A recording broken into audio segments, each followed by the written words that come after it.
안녕하십니까. 저는 국민대학교 교육학과 23학번으로 재학 중인 김예은입니다.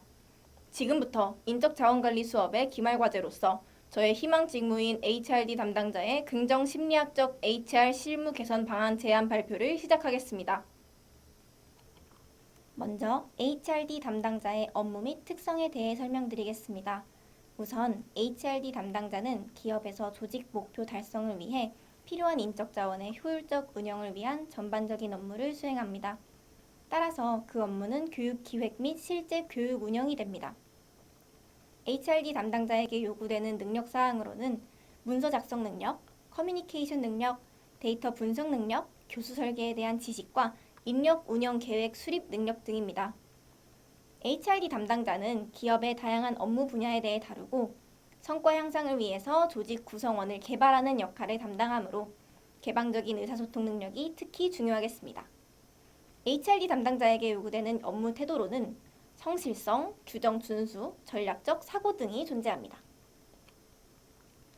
HRD 담당자는 매우 다양한 환경에서 일합니다. 기본적으로는 문서 작성이 잦은 사무 환경에서 일하지만 때로는 교육 현장에서 참여조사, 교육 운영 등의 업무를 수행하기도 합니다. 또한 다양한 부서와 협업하는 경우가 많아 협업 중심 환경에서 작업하게 되고 외부 교육업체 혹은 교육 의뢰업체와의 접촉 역시 많습니다. 최근에는 기업 교육에서 온 오프라인 통합의 블렌디드 러닝이나 하이브리드 러닝 이용이 활발해지면서 그러한 ICT 기반 환경에서도 근무하게 됩니다. HRD 담당자의 고용주는 기업의 인사개발원, 인사팀, 공공기관, 컨설팅사 등입니다. 기업 교육의 소비자는 근거리에서는 교육 대상자에서부터 실제 기업 생산성 향상을 필요로 하는 경영자까지 포함하고 있습니다. 따라서 다양한 대상의 요구 분석이 필수적입니다. 다음으로는 HRD 담당자 대상의 HR 실무 현황에 대해서 알아보도록 하겠습니다.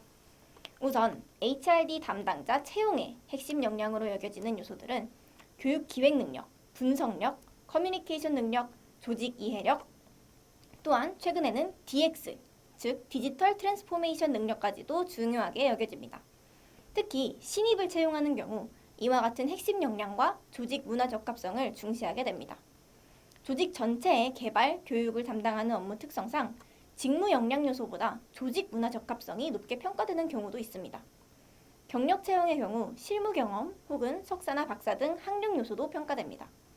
HRD 담당자들이 학습 동기가 높은 특성을 가지고 있어 직장과 학업을 병행하는 경우가 많기 때문입니다.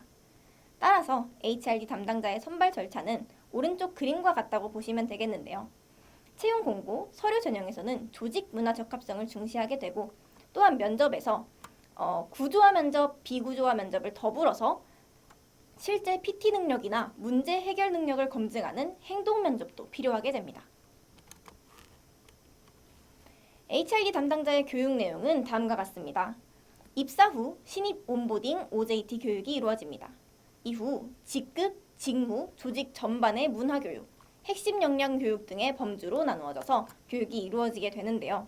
특히 직무 역량에서는 타 직군에 대한 이해 과정, 교육 관련 내용 등이 다뤄지게 됩니다.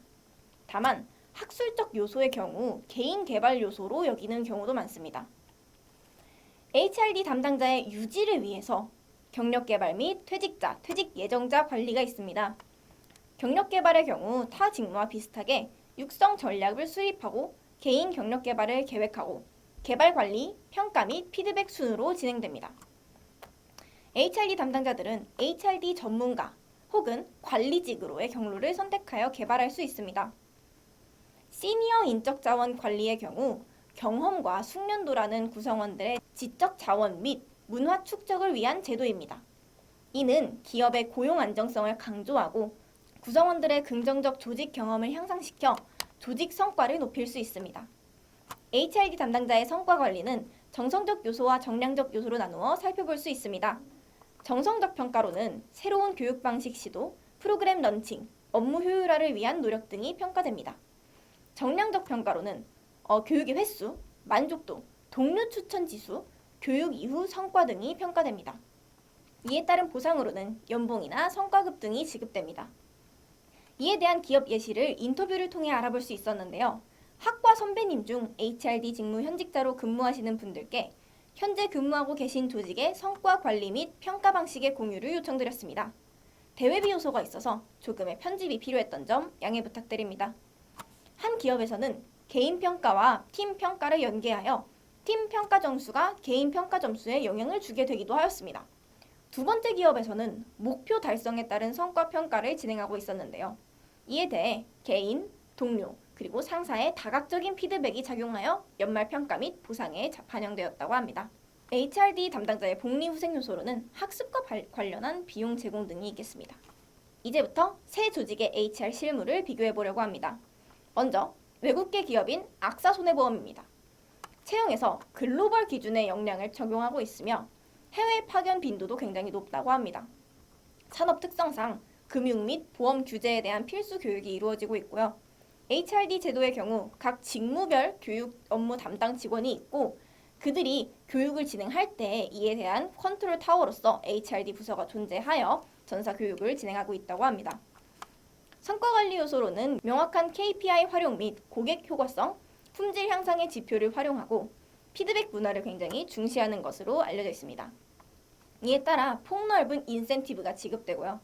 제가 해당 조직에 근무하고 계신 선배님께 인터뷰를 진행했을 때 선배님께서 입사 1개월 차에 수습 기간도 끝나지 않았는데 신입사원 온보딩 프로그램 개편이라는 과중한 업무에 스트레스를 받은 경험을 공유받았습니다. 때문에 이 부분을 이슈로 삼았습니다. 다음은 CJ그룹입니다. 창의성, 도전 정신을 중시하는 기업 인재상을 바탕으로 강도 높은 면접 방식의 채용을 진행하고 있습니다. CJ는 사내연수원을 운영하여서 CJ 핵심 가치 모델 및 고품질의 직무 교육을 제공하고 있습니다. 또한 다양한 계열사 혜택으로 복리후생 만족도가 굉장히 높은 편입니다. 다만 성과에 대한 압박이 강하고 HRD 성과 역시 KPI 중심으로 평가되는 점이 이슈입니다. 마지막으로는 한국생산성본부입니다. KPC는 공공기관의 특성을 지니고 있습니다. 이에 따라 표준 역량 및 NCS 기반의 채용을 진행하고 있습니다. 기업 자체가 기업 교육 및 컨설팅 서비스를 제공하는 기업이기 때문에 HR도 육성을 위한 환경이 굉장히 잘 마련되어 있습니다. 비교적 안정적인 고용 및 급여로 인해 성과 압박이 상대적으로 낮고 정책 효율성이나 효과성에 대한 평가도 이루어지고 있습니다. 다만 이로 인해서 성과에 대한 동기 부족이 찾아올 수 있다는 단점이 존재합니다. 지금까지 조직들의 HR 실무적 특성을 정리하자면 악사는 외국계 기업의 특성을 가지고 명확한 KPI를 통한 성과 관리를 진행합니다. 또한 인터뷰를 통해 책임 기반의 성장 모델을 가지고 있는 것으로 파악을 했습니다. 다만 신중한 업무 분배를 통해서 업무 과중으로 인한 스트레스를 조절해야 할 것으로 보입니다.